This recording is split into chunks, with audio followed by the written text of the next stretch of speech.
Welcome all.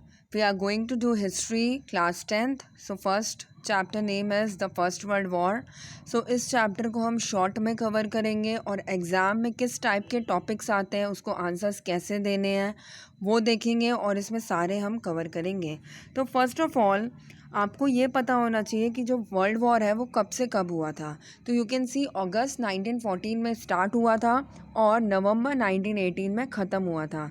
Second चीज़ कि ये जो वॉर है वो किसके बीच हुआ था। तो एक साइड कौन था, जर्मनी, ऑस्ट्रिया हंगरी और टर्की था, और दूसरे साइड कौन था, Russia, France, Britain and United States of America था। And now the third thing is कि हम इसे वर्ल्ड वॉर क्यों बोलते हैं। तो हम इसे वर्ल्ड वॉर इसलिए बोलते हैं क्योंकि इसमें बहुत सारी कंट्रीज़ इन्वॉल्व थी, जैसे कि यूरोप की सारी कंट्रीज़ इन्वॉल्व थी, अमेरिका जो है वो 1917 में ज्वाइन कर लिया था, और एशिया और अफ्रीका की जो कंट्रीज़ थी वो इनडायरेक्टली वॉर में पार्टिसिपेट की थी। वो इसलिए इनडायरेक्टली पार्टिसिपेट किया था उसने क्योंकि उस टाइम पे इधर की जो कंट्रीज़ थी वो यूरोपियन कंट्रीज़ की कॉलोनीज़ थी। दैट इज़ वाई उन्होंने यूरोपियन कंट्रीज़ की तरफ से वॉर में पार्टिसिपेट किया था। Okay, now the next thing, इसमें आप ये भी बोल सकते हो कि इसमें बहुत ज़्यादा कैजुअलिटीज़ भी हुई और सबसे ज़्यादा जो लॉस है वो जर्मनी और रशिया का हुआ। ये टेबल से आप देख सकते हो कि रशिया और जर्मनी का सबसे ज़्यादा लॉस हुआ। Now the next thing is important कि फ़र्स्ट वर्ल्ड वॉर बिगेन कैसे होता है। तो देखो, फ़र्स्ट वर्ल्ड वॉर होने के बहुत सारे रीज़न्स हैं, लेकिन जो आउटब्रेक होता है, मतलब ये बोल सकते हैं कि जो आग है वो तो लगने ही वाली थी, लेकिन उसको सिर्फ और सिर्फ एक चिंगारी की ज़रूरत थी। तो ये जो चिंगारी है ये क्या है, एक आउटब्रेक था।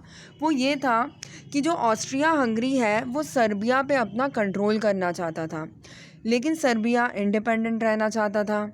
सर्बिया जो है वो एक दिन हाईली पेट्रोटिक सिटीज़न ने ऑस्ट्रिया हंगरी का जो प्रिंस आर्चड्यूक था और उसकी वाइफ को सराजवो में मार दिया। जून 1914 की हम बात कर रहे हैं।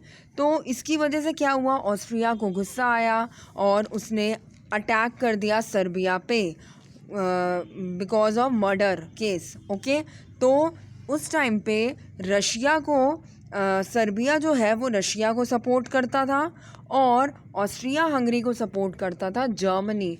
तो इन दोनों वॉर में एंट्री कर देते हैं, और जो जर्मनी के अगेंस्ट फ्रांस था वो क्यों था हम इसमें देखेंगे। मैं सिर्फ इम्पॉर्टेंट ही आपको बता दूं जो एग्ज़ाम में पूछे जाएंगे, जो बहुत बहुत इम्पॉर्टेंट है, कि जर्मनी और फ्रांस की दुश्मनी इसलिए थी क्योंकि 1871 में जर्मनी ने फ्रांस के एक बहुत ही मिनरल रिच अल्साक लॉरेन को अपने अंडर में कर लिया था, जिसकी वजह से फ्रांस का लॉस हुआ था। इसलिए फ्रांस जो है वो जर्मनी से बदला लेना चाहता था, तो इसलिए वो वॉर में एंट्री मार देता है अपोजिट साइड से।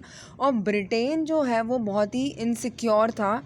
वो इनसिक्योर इसलिए था क्योंकि जर्मनी जो है वो अपनी नेवल पावर बहुत ज़्यादा स्ट्रॉन्ग कर रहा था, अपना इंडस्ट्रियलाइजेशन बहुत ज़्यादा तेज़ी से बढ़ा रहा था, जिसकी वजह से ब्रिटेन को डर था कि जर्मनी सुप्रीमेसी पे ना आ जाए, इसलिए उसने भी उसके अपोजिट ज्वाइन कर लिया। ओके, तो यू कैन सी कि इतना हमने कवर कर लिया। Now next is complex international treaties. तो कॉम्प्लेक्स इंटरनेशनल ट्रीटीज़ का मतलब ये है कि कंट्रीज़ जो है वो एक दूसरे को सपोर्ट करने के लिए क्या कर रही थी, पार्टी बना रही थी। तो उन्होंने एक पार्टी बनाई, ट्रिपल अलायंस, जिसमें कि 3 कंट्रीज़ थी, जर्मनी, ऑस्ट्रिया हंगरी और इटली, जो कि 1882 में फोर्स में आई। ये जो है मेनली किसके अगेंस्ट बनाई गई थी, फ्रांस और रशिया के अगेंस्ट बनाई गई थी। और जर्मनी से बचने के लिए ट्रिपल एंटेड बनाया गया 1907 में। फ्रांस, रशिया और ब्रिटेन ने इसमें पार्टी बनाई। Now the next we will discuss कि अल्ट्रा नेशनल एंड मिलिट्रिज्म। तो इसको समझने से पहले हम हर चीज़ को इसके थ्रू समझेंगे। We can understand the whole case by why did the first world war happen. तो इसमें सब कुछ कवर होने वाला है। तो देखो, एक्चुअली क्या हो रहा था 19th सेंचुरी में जब यूरोप में क्या हो रहा था, बहुत ही तेज़ी से इंडस्ट्रियलाइजेशन स्प्रेड हो रहा था। इंडस्ट्रियलाइजेशन का मतलब है इंडस्ट्रीज़ को बढ़ाना, नंबर ऑफ़ इंडस्ट्रीज़ बढ़ाना, ताकि ज़्यादा से ज़्यादा गुड्स जो हैं वो मैन्युफैक्चर हो पाएँ। कंट्रीज़ ये इसलिए चाह रही थी क्योंकि ताकि वो अपनी कंट्री को प्रॉस्परस बना सके, सबसे ज़्यादा स्ट्रॉन्ग बना सके। लेकिन उस टाइम पे क्या हुआ कि इंडस्ट्रियलाइजेशन के लिए लार्ज मार्केट की ज़रूरत पड़ती है, नेचुरल रिसोर्सेज की ज़रूरत पड़ती है, चीप लेबर्स की ज़रूरत पड़ती है। तो इसीलिए कंट्रीज़ जो है वो दूसरी कंट्रीज़ में जाके अटैक करने लग गई, ताकि वो उनके नेचुरल रिसोर्सेज और मतलब वहाँ से चीप लेबर्स ला सके। तो इसीलिए क्या किया कि जो यूरोपियन नेशंस थे उन्होंने वीक नेशन, स्पेशली एशिया और अफ्रीका की कंट्रीज़ में अटैक करना चालू कर दिया, उनको कॉलोनाइज़ करना स्टार्ट कर दिया। तो जिससे क्या हुआ, कॉलोनाइजेशन बढ़ गया, मतलब दूसरी कंट्रीज़ पे अपना कंट्रोल जमाना, ताकि अपने इंडस्ट्रियलाइजेशन को वो बढ़ा सकें। तो इसीलिए फिर क्या होता है कि कॉलोनाइजेशन बढ़ता है। अब कॉलोनाइजेशन बढ़ता है तो फिर क्या होता है कि आपस में यूरोपियन कंट्रीज़ के बीच क्या बढ़ती है, राइवलरी बढ़ती है, मतलब दुश्मनी बढ़ती है, क्योंकि कंपटीशन रहेगा तो दुश्मनी तो बढ़ेगी। अब जब दुश्मनी बढ़ी तो कंट्रीज़ जो है वो इनसिक्योर फील करने लग गई। तो उन्होंने जब इनसिक्योर फील किया तो उन्होंने क्या किया, उन्होंने टीम बनानी स्टार्ट कर दी, जो कि राइज की किसको, कॉम्प्लेक्सिटीज़ को। यू कैन सी कि कॉम्प्लेक्सिटी क्यों बन रही थी, एक दूसरे के सपोर्ट करने के लिए, कि अगर कोई हम पे अटैक करेगा तो हम एक दूसरे को सपोर्ट करेंगे। इससे कुछ चीज़ें, इंडस्ट्रियलाइजेशन से कुछ चीज़ें और बढ़ी कॉलोनाइजेशन से, वो ये कि अल्ट्रा नेशनलिस्ट फीलिंग बढ़ गई।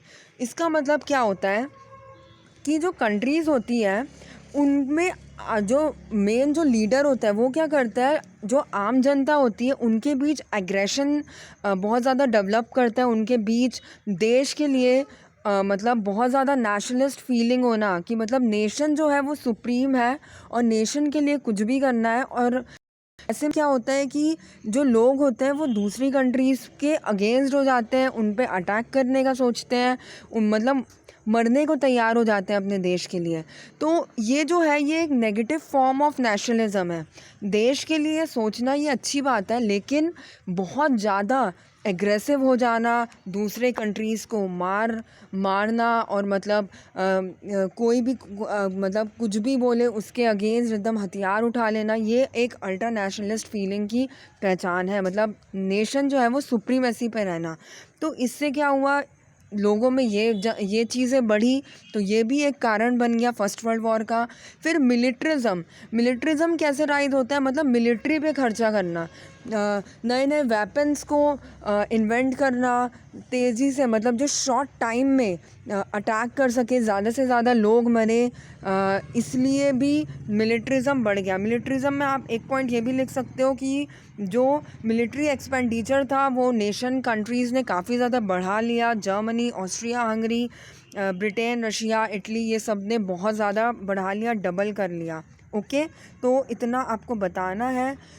तो यू कैन सी कि ये फिर जब आउटब्रेक होता है असैसिनेशन ऑफ प्रिंस आर्चड्यूक का सर्बिया की तरफ से, तो वो क्या हो जाता है, एक वॉर में कन्वर्ट हो जाता है। तो जो भी ट्रीटीज साइन करती है तो वो क्या करते हैं, एक दूसरे के अपोजिट ज्वाइन कर लेते हैं, और इसकी वजह से बहुत सारी कंट्रीज़ जो हैं वो इन्वॉल्व हो जाती है फर्स्ट वर्ल्ड वॉर में। तो फर्स्ट वर्ल्ड वॉर के अगर आप रीजंस को मैं पॉइंट में बताऊं, तो पहला पॉइंट आप ये लिख सकते हो, असैसिनेशन ऑफ प्रिंस आर्चड्यूक। दूसरा ये लिख सकते हो कि राइवलरीज अमंग यूरोपियन नेशंस। तीसरा आप ये लिख सकते हो, इंडस्ट्रियलाइजेशन। चौथा आप लिख सकते हो, कॉलोनाइजेशन। पांचवा आप लिख सकते हो, कॉम्प्लेक्स ट्रीटीज़। छठा आप लिख सकते हो, अल्ट्रा नेशनलिस्ट फीलिंग। सातवां आप लिख सकते हो, मिलिट्रिज्म। तो इतना आपका आंसर कवर हो जाएगा। इसको जो एक्सप्लेन करना है वो आप समझ ही गए होंगे। तो ये सबको आप एक्सप्लेन कर सकते हो। वैसे तो 6 पॉइंट्स ही लिखना है, क्योंकि मैक्सिमम नंबर 6 का आता है, तो आपको जो भी याद रहे आप वो लिख सकते हो। अब मेजर एपिसोड्स मैंने इन शॉर्ट ये सारा एक्सप्लेन कर दिया। बस एक एंट्री होती है किसकी, अमेरिका की वर्ल्ड वॉर में, वो कैसे होती है मैं बता देती हूँ। होता ये है कि अमेरिका जो है वो क्या करता है, ट्रिपल एंटेट पावर्स को, ट्रिपल एंटेट मतलब ब्रिटेन, फ्रांस, रशिया, इन लोगों को आर्म्स और गुड्स वगैरह प्रोवाइड करता है, सप्लाई करता है। तो एक बार क्या होता है, इनका जो शिप है वो नेवल मतलब नेवी वाटर के थ्रू आ रहा था, सी के थ्रू आ रहा था, सी रूट से। तो उस टाइम क्या होता है कि जो जर्मनी की जो यूबोट शिप होती है वो इस पे अटैक कर देती है। किस पे अटैक कर देती है? अमेरिका की शिप पे जो दूसरे एंटेट पावर के लिए सामान लाए रहती है। तो उसमें क्या होता है कि अमेरिका का लॉस होता है, क्योंकि उसमें कुछ लोग मारे जाते हैं, ठीक है, कुछ नंबर ऑफ पीपल्स मारे जाते हैं, जिसकी वजह से अमेरिका है वो गुस्से में आ जाता है और वो वॉर डिक्लेयर कर देता है जर्मनी के साइड। ओके, तो इसीलिए 1917 में वॉर जो है वो मतलब अमेरिका उसमें ज्वाइन कर लेता है। तो ये एक इम्पॉर्टेंट पॉइंट था। और एक इम्पॉर्टेंट पॉइंट ये है कि रशिया जो है वो कैसे वो विड्रॉ कर लेता है वॉर से 1917 में, क्योंकि रशिया में रिवॉल्यूशन आ जाता है, रशिया को बहुत ज़्यादा लॉस होता है, रशिया में खाने पीने की बहुत ज़्यादा कमी आ जाती है। तो इसीलिए रशिया भी क्या कर लेता है, विड्रॉ कर लेता है वॉर से। और एक चीज़ मैं और बता दूं कि ट्रिपल अलायंस में इटली जो है वो जर्मनी के साइड था, उसने जो पार्टी बनाई थी वो इटली जो है वो जर्मनी के साइड था, लेकिन वॉर में वो अपनी पार्टी बदल के किस साइड चले जाता है, ब्रिटेन, फ्रांस की तरफ चला जाता है। Now the next is important thing is new techniques in the use of war. तो इसमें आप मेनली आपको जितने भी वेपन्स न्यू आए आपको ये बताना है और इनका यूज़ क्या था। मतलब you can in short you can say कि ये जो वेपन्स हैं इन्होंने वॉर का नेचर बदल दिया, क्योंकि एक ही उससे बहुत सारे लोग मरने लग गए, टाइम जो है वो कम लगने लग गया। जब स्टीम इंजन का इन्वेंशन हो गया तो फिर मतलब जो ट्रेन्स और एरोप्लेन्स के थ्रू क्या हुआ कि लोग जल्दी जल्दी एक दूसरे मतलब जो सप्लाई वे था वो बहुत ज़्यादा जल्दी हो गया। ओके, तो इसको आप बता सकते हो, मैंने इसको अच्छे से एक्सप्लेन किया अपने डिटेल वीडियो में। अगर आपको कोई टॉपिक में डाउट हो तो आप उसको देख के समझ सकते हो, लेकिन अगर आपको शॉर्ट में करना है तो मैं आपको बता देती हूँ वॉर का क्या अफेक्ट होता है पीपल में। सिंपल सी बात है, वॉर का इफ़ेक्ट ये होता है कि नॉर्मल जो सिविलियंस पीपल हैं वो क्या होते हैं, जो मेल होते हैं वो क्या होते हैं, वॉर में पार्टिसिपेट करते हैं। ओके, तो इससे क्या होता है, बहुत ज़्यादा लॉसेस होगा, तो खाने पीने की कमी आएगी और जिसकी वजह से प्राइस राइज बढ़ जाएगा। तो मेनली आपको यही चीज़ें लिखनी है। मतलब कुल मिला के सोशल क्राइम्स भी बढ़ गए, पॉलिटिकल क्राइम्स बढ़ गए, सोशल क्राइम्स बढ़ गए और इकोनॉमिक प्रॉब्लम आ गई, आप ये सब लिख सकते हो। और ह्यूमन लॉसेस का भी आप लिख सकते हो, ठीक है। ईट लेस ब्रेड, ठीक है। Now the next is war का एंड वुमेन का क्या रिलेशन रहा। तो वॉर एंड वुमेन में आप ये लिख सकते हो कि जो वुमेन्स थी वो उस टाइम पे घर से निकलना स्टार्ट कर दी काम करने के लिए, क्योंकि जो मेल थे वो क्या हुआ, मेल वॉर में बिजी थे, तो वुमेन्स को बाहर निकलना पड़ा, उन्होंने काम करा ताकि घर चला सके। तो जिससे उनमें अवेयरनेस पावर आई, और अवेयरनेस पावर आई तो उन्होंने डिमांड की कि हमें भी बहुत सारे राइट्स चाहिए। और ब्रिटेन में इवन वोट के लिए भी वुमेन्स ने बोला कि हमें भी वोट देने का अधिकार चाहिए। Okay, now the next is peace treaties. तो Wilson, you can see here Woodrow Wilson, इन्होंने कुछ इंपॉर्टेंट चीज़ें बताई कि जो सीक्रेट ट्रीटीज़ बनती थी कंट्रीज़ के बीच, तो वो क्या होता था, एक कॉन्फिडेंस देती थी कि हम एक दूसरे को सपोर्ट करेंगे तो हम स्ट्रांग हैं। तो इन चीज़ों को इसने मना किया ताकि जो कंट्रीज़ हैं उनमें लड़ाई ना हो, ये सीक्रेट ट्रीटीज़ ना बननी चाहिए। डिसआर्मामेंट को इम्पोर्टेंस दी गई। डिसआर्मामेंट मतलब क्या होता है कि आर्म्स, जो मिलिट्रिज्म मतलब बहुत जल्दी जल्दी आर्म्स बनाए जा रहे थे, वो चीज़ ना हो। और इन्होंने मेनली सीक्रेट ट्रीटी की बात की और डिसआर्मामेंट की बात की और एक दूसरे को कोऑपरेट करने की बात की। इसी से ही हम वॉर से क्या कर सकते हैं, अवे हो सकते हैं और पीस को इम्पोर्टेंस दे सकते हैं। तो इसीलिए और इसके साथ ही इन्होंने डेमोक्रेसी को इस्टेब्लिश करने के लिए बोला। ओके, तो इतना आप बता सकते हो विल्सन में। नाउ द नेक्स्ट इज़, इसको आप लॉन्ग में देखना चाहो तो भी है। नाउ द ट्रीटी ऑफ वर्साइलेस जून 1919 में साइन हुई थी। इम्पॉर्टेंट ये है कि ये जो ट्रीटी थी ये बहुत ही ज़्यादा ह्यूमिलिएटिंग ट्रीटी थी जर्मनी के लिए। जर्मनी का बहुत ज़्यादा लॉस हुआ था और इसका कॉन्सिक्वेंस ये निकला था कि जो कॉन्सिक्वेंस ये निकला था कि जर्मनी को इस तरह से ह्यूमिलेट किया गया था ताकि वो वॉर ना कर पाए नेक्स्ट टाइम। तो इस टाइप से उससे चीज़ें छीनी गई थी, उसने जितनी भी टेरिटरी जीती थी वो सब उससे वापस ले ली गई थी। फ्रांस को उसको अल्साक लॉरेन वापस करना पड़ा था और उसको सार रीजन जो कि कोल माइंस था वो देना पड़ा था। और इसके साथ ही जो पोलैंड था उसको भी काफ़ी सारी मतलब उसको एक वे देना था, एक्सेस देना था ताकि वो सी के एक्सेस हो सके। एंड 65,000 स्क्वायर किलोमीटर लैंड जो है वो जर्मनी में मतलब उनसे लिया गया था। ओके, तो यू कैन सी कि अगर आपको ट्रीटी ऑफ वर्साइलेस समझना है तो उसके लिए आपको मेरा वीडियो देखना पड़ेगा। Now the next at last but not the list about the establishing the league of nation. तो ये जो है ये 1920 में मतलब ये जेनेवा स्विट्ज़रलैंड में इस्टेब्लिश किया गया था। लीग ऑफ नेशन का मेन एम था पीस को बढ़ाना और आगे कोई भी वॉर ना हो इस चीज़ को देखना, क्योंकि बहुत ज़्यादा लॉसेस हुए थे। तो मेन जो है ये यहीं पे आपका वर्ल्ड वॉर ख़त्म होता है। अगर आपको कोई टॉपिक समझ में नहीं आया हो तो आप मेरा डिटेल वाला वीडियो देख सकते हो। If you like my video then please comment so that I can make more. Okay, thank you and share it with friends also.